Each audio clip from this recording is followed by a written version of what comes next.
कुछ कह रहा हूँ, आप कुछ कह रहे हैं, और हमारी किताब सच वो है, सही वो है जो किताब कह रही है। मैं एक चीज़ कह रहा हूँ, अपनी सोच में कह रहा हूँ, जो मैंने समझा सोचा।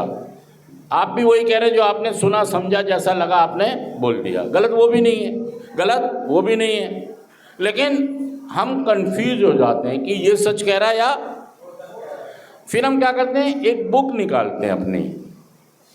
जैसे हर धर्म में एक ग्रंथ होता है, एक बुक होती है, ऐसे ही हमारे प्रोग्राम में भी कुछ बुक्स हैं।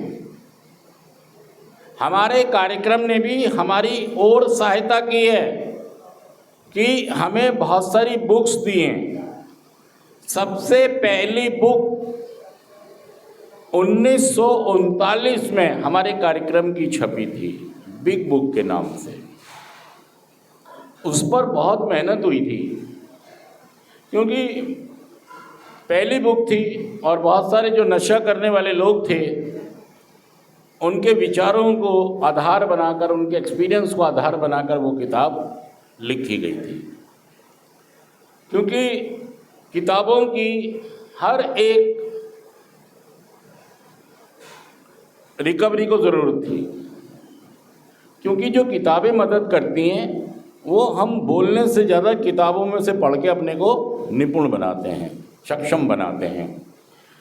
तो हमारी बहुत सारे बिग बुक के भी बहुत सारे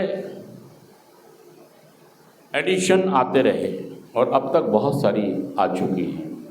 ऐसे ही हमारी जीएफटी है। जीएफटी पहले इंग्लिश में थी तो बहुत प्रॉब्लम्स होती थी, हिंदी में नहीं है, तो हिंदी में भी आई है, और अब तो बहुत सारी क्षेत्रीय भाषाओं के अंदर बहुत सारी जीएफटी हमारी आती है। ये सहूलियत बढ़ती जा रही है। तो ऐसे ही हमारे कार्यक्रम में कुछ बुक्स हैं जो हमारा मार्गदर्शन करती हैं। मैं कुछ सोच रहा हूँ, आप कुछ सोच रहे हैं, हो सकता है उसके आसपास ही हों। हमें कन्फ्यूजन से दूर हटाती हैं हमारी बुक्स। ऐसा है या वैसा है, कैसा है। अगर हम आध्यात्मिक मृत्यु की बात करेंगे, आध्यात्मिक मृत्यु किसको कह रहे हैं, तो दोस्तों सब लोग अपनी अपनी बात कह रहे हैं। एक बात मैं भी कह रहा हूँ, तो एक मैं कह रहा हूँ, एक आप कह रहे हैं, और एक किताब कह रही है।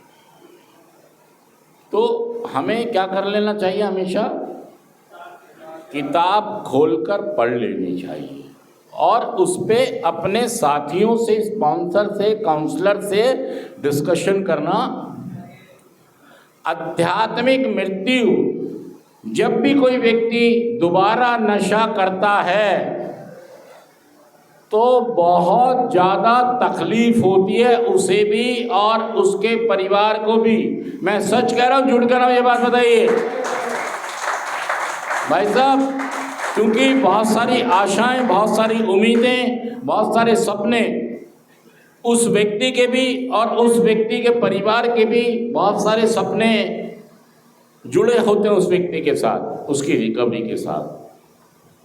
और उसकी आध्यात्मिक मृत्यु मतलब कि जो आशाएं, उम्मीदें, सपने देखे थे, सजाए थे, सब चकनाचूर हो गए और उसकी अंतर आत्मा, उसका जमीर उसको धिक्कार रहा है, धिक्कार कर रहा है। जैसे हमारे यहाँ भी बहुत सारे केसेस आते हैं जो दोबारा रिलैप्स, तो आपने देखा होगा वो लोग बड़े चुप और शांत हो जाते हैं, या यहाँ पर आके वो कुछ बोलते ही नहीं हैं, क्योंकि वो उस आध्यात्मिक मृत्यु को फेस कर रहे होते हैं।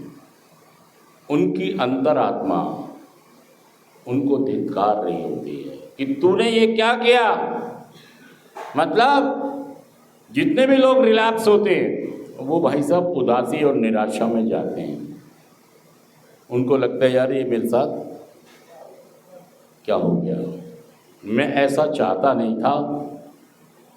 और उसके जो परिवार के सदस्य होते हैं, आध्यात्मिकता का मतलब होता है संबंध। क्या होता है?